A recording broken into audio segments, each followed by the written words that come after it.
5ஆம் தேதி பிரஸ் மீட்டை சந்திப்பா அப்படின்னு சொல்லியிருந்தாங்க. பிரஸ் மீட்டை சந்திச்சு என் மனதில் உள்ள விஷயங்களா பேச போறா அப்படின்னு சொல்லிட்டு மனம் திருக்க போறா அப்படின்னு செங்கோட்டையன் அவங்க சொல்லியிருந்தாங்க. அதே மாதிரி இன்னைக்கு கால செய்தியாளர்கள் சந்திப்பு செஞ்சிருக்காங்க. ஏகப்பட்ட விஷயங்கள் என்னோட பழைய சேனல்ல நிறைய விஷயங்கள் பேசியிருந்தேன். அந்த அமைச்சர்கள் 5 பேர் வந்து திரு எடப்பாடி பழனிசாமி அவங்க கிட்ட போயிட்டு நீங்க எல்லாம் வெளியே போனவங்கள வெளியே அமிச்சவங்கள எல்லாம் கட்சியில சேர்க்கணும்னு சொல்லியிருந்தாங்க. அது மட்டும் இல்லாம போன வீடியோல குறிப்பிட்டோம்னா அவர் வந்து அதிமுக அலுவலகத்துல போயிட்டு பிரஸ் மீட் வைக்க போறாரு. அது மாதிரி நம்ம சொன்ன விஷயங்கள்லாம் நிறைய நடந்தது. அதை பத்தி ஒவ்வொன்றையும் நம்ம வீடியோக்களை போய் பார்ப்போம். நம்ம சேனல் புதுசாக சப்ஸ்கிரைப் பண்ணிக்கோங்க, உங்க ஃப்ரெண்ட்ஸ்க்கு ஷேர் பண்ணுங்க. வாங்க வீடியோக்குள்ள போகலாம்.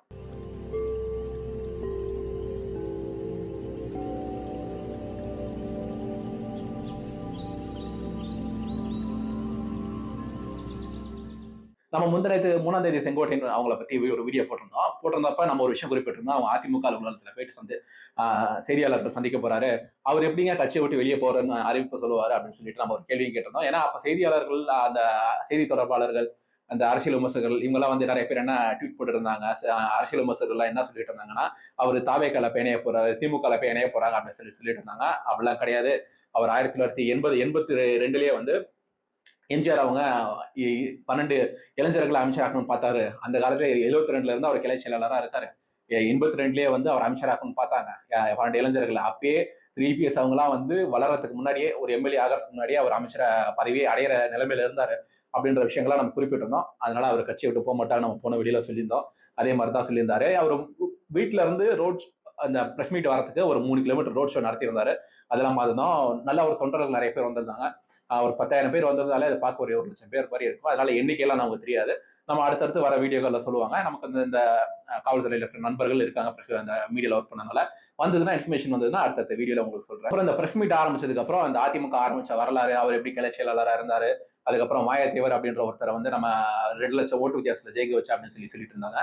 அதை நான் வந்து போயிட்டு அந்த இன்ஃபர்மேஷன்ஸ் எல்லாம் பார்க்கும்போது ஒரு 1,00,000 சில்லற 1,50,000 1,80,000 ஓட்டு வித்தியாசத்துல ஜெயிக்க வச்சிருந்தாங்க. திண்டுக்கல் பாராளுமன்ற தேர்தலில் அந்த விஷயங்கள்லாம் பார்த்திருந்தோம். இருந்தாலும் அது ஒரு பிரஸ் மீட் பேச வந்து 2 லட்சம் வர்றது அது சகஜம் தான். அது வந்து பெரிய விஷயம் கிடையாது. அதுக்கப்புறம் திரு எம்ஜிஆர் அவங்கள போல ஒரு பெரிய தலைவர் இல்ல, திரு ஜெயலலிதா அவங்கள போல ஒரு பெரிய தலைவர் இல்ல அப்படின்னு சொல்லிட்டு குறிப்பிட்டு வந்துட்டு இருந்தாங்க. அதுக்கப்புறம் முன்னாள் முதலமைச்சர் ஜெயலலிதா அவங்களோட மறைவுக்கு பின்னாடி நாங்க சசிகலா அவங்களோட ஒரு மனதா பொதுச் செயலாளர் ஏத்துக்கிட்டோம் அப்படின்ற ஒரு விஷயத்தை குறிப்பிடுறாரு. அங்கதான் அந்த பிரஸ் மீட்டே சூடுபிடிக்க ஆரம்பிச்சது. அது வரைக்கும் ஒரு ஹிஸ்டரி இதெல்லாம் வந்து சொல்லிட்டு இருந்தாங்க. அது எல்லா தலைவருக்கும் வந்து பிரஸ் மீட் கொடுக்கும் வந்து இன்று இந்த நிகழ்ச்சியில் வந்தேன், அது நம்ம உங்ககிட்ட இதனால இந்த விஷயத்தை பேசிட்டு இருக்கா அப்படின்ற மாதிரி சொல்றதா அது எல்லா தலைவர்களும் ஃபாலோ பண்றது. அதே மாதிரி இந்த விஷயம்லாம் சொல்லிட்டு வந்து நாங்க சசிகலா அவங்கள வந்து பேர் குறிப்பிட்டாங்க. திரு இபிஎஸ் அவங்களோட பேர் குறிப்பிடல.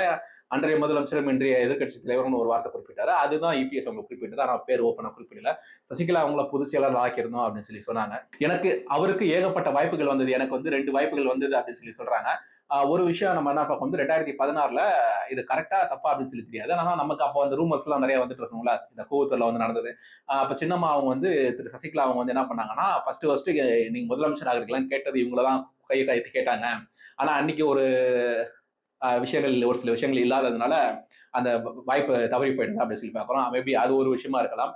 2வது விஷயம் கழக குரல் எழுப்புறது. அதுதான் நான் பாக்குறேன். இந்த 2 விஷயம் என்னப்பா அவர் வந்து 2 விஷயம் சொன்னாரே, இதுவாதான் இருக்கும் அப்படின்னு சொல்லி நான் நினைக்கிறேன். உங்களுக்கு தெரிஞ்சாலும் நீங்க கீழே கமெண்ட் செக்ஷன் சொல்லுங்க. எதுவும் தப்பா குறிப்பிட்டிருக்க மாட்டேன்னு நினைக்கிறேன்.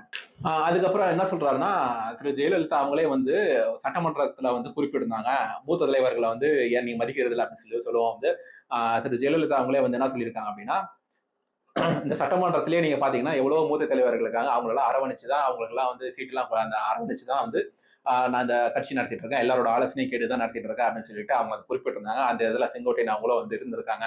அந்த விஷயங்கள்லாம் குறிப்பிடுறாங்க. அரசியல் ஆளுமை இன்னைக்கு அம்மா அவங்களுக்கு இருக்கணும் அப்படின்னு சொல்லணுன்ற தேவை என்ன இருக்கு அப்படின்றத யோசிக்க வேண்டியது இருக்கு. ஏன்னா அரசியல் ஆளுமை அவங்களுக்கு இருக்கு அப்படின்னு நமக்கு தெரியும். இன்னைக்கு அதுக்கு திருப்பி குறிப்பிடுறாருன்னா இன்னைக்கு அது யாருக்கோ இல்லையோ அப்படின்னு அவர் மறைமுகமா குறிப்பிடுறாரோ அப்படின்றத நமக்கு தோணுது. ஏன்னா ஒரு இருக்கும் ஒரு 2024 பாராளுமன்ற தேர்தலுக்கு முன்னாடியே வந்து நீங்க பிஜேபி கூட கூட்டணி வைக்கணும் அப்படின்னு இந்த வேலுமணி எல்லாம் அவங்களா போயிட்டு ஒரு தங்கமணி இவங்கெல்லாம் போயிட்டு 4 பேர் சந்திச்சாங்க அப்படின்னு சொல்லி நம்ம கேள்விப்பட்டோம்.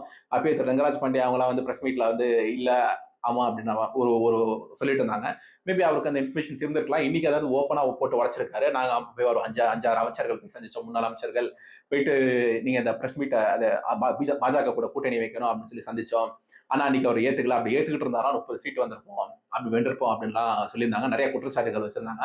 அதுக்கப்புறம் அது வரிசையா குறிப்பிட்டு வராரு. 2019, 2021, 2024 அந்த தேர்தல் எல்லாம் வந்து வரிசையா நம்ம தோல்வியை சந்திச்சுட்டே வரோம் அப்படின்ற விஷயங்கள்லாம் குறிப்பிடுறாரு. ஒரு விஷயம் என்ன மெயினா அந்த பிரஸ் மீட்ல சொல்ல விரும்புறாருன்னா, அதிமுகல இருந்து தலைவர்கள் வெளியே போன தலைவர்கள் எல்லாம் வந்து ஒருங்கிணைஞ்சு தேர்தலை சந்திக்கணும் அப்படின்னு சொல்லிட்டு ஒரு விஷயம் சொல்றாரு.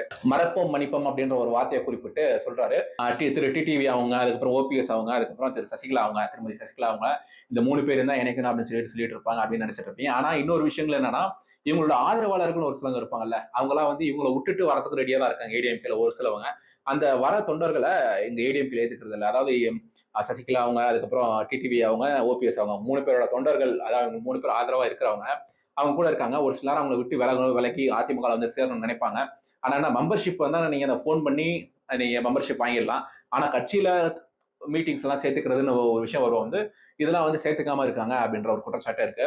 ஸோ அந்த மாதிரி வெளியே போனவங்க இந்த 3 தலைவர்கள் மட்டும் இல்லாம அந்த 3 தலைவர்களோட ஆதரவாளர்கள் எல்லாருமே வந்து சேர்க்கணும் அப்படின்னு சொல்லிட்டு நினைப்பாங்க. சொல்லிட்டு இருக்காங்க. ஏன்னா இந்த ஆதரவாளர்கள்லாம் வந்து திரும்பி வந்தாங்கன்னா இந்த போஸ்டிங்ல ஆல்ரெடி இருக்கிறவங்களுக்கும் ஒரு பிரச்சனை இருக்கும்.